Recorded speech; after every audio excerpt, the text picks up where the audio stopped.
Welcome to Speak English Confidently.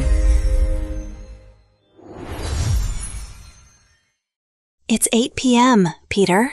Look at this place. The cleaners are already coming in, and I'm still staring at this same flickering screen. I feel like I'm drowning in a glass of water. You're not drowning, Rossi. You're just trying to swim against a current. A current you created 3 days ago. Why do you say that? I've been working all day. I haven't even left this chair for lunch. Rossi, being at a desk isn't the same as working. Sit down for a second. Truly sit.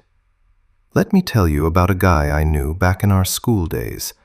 We used to call him the King of Tomorrow. Let me guess. He was a genius who didn't need to study. He thought he was.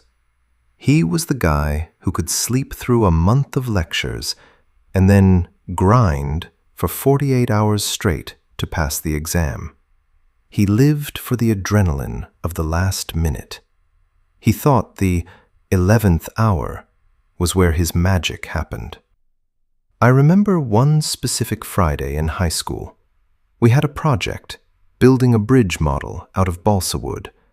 We had 3 weeks.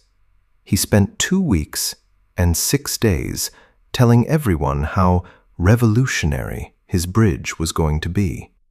He talked about the engineering, the paint, the perfection. He looked busy, but he was just talking. And what happened when the deadline hit? Sunday night came, midnight. He realized he hadn't even bought the glue. He spent the whole night using old popsicle sticks and wet, cheap glue he found in a kitchen drawer. By Monday morning, it looked like a bridge, but the glue was still wet. It was a fake. When the teacher touched it, the whole thing collapsed into a sticky mess. He got a 0. But here's the sad part, Rossi. He told everyone, "I just ran out of time. If I had 1 more hour, it would have been perfect." That sounds painfully familiar. That's me, today.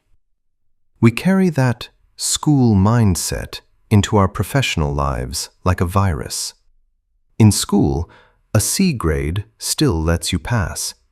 But in this career, in this office, there is no wet glue allowed. When you delay a task, you aren't just pushing it back.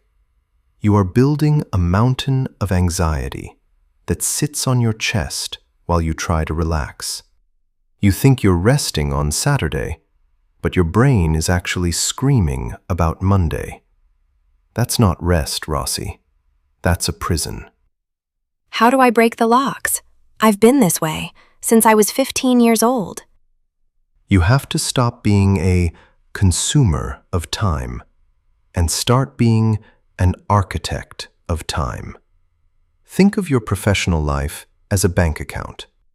Every time you finish a task early, you're making a deposit. You're buying yourself freedom. Every time you say, "I'll do it later," you're taking out a high-interest loan from your future. Eventually, the debt collector, stress, comes knocking.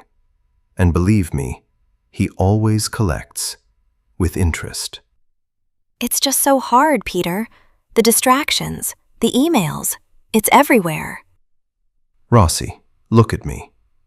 The difference between a worker and a leader is one thing: the ability to command yourself.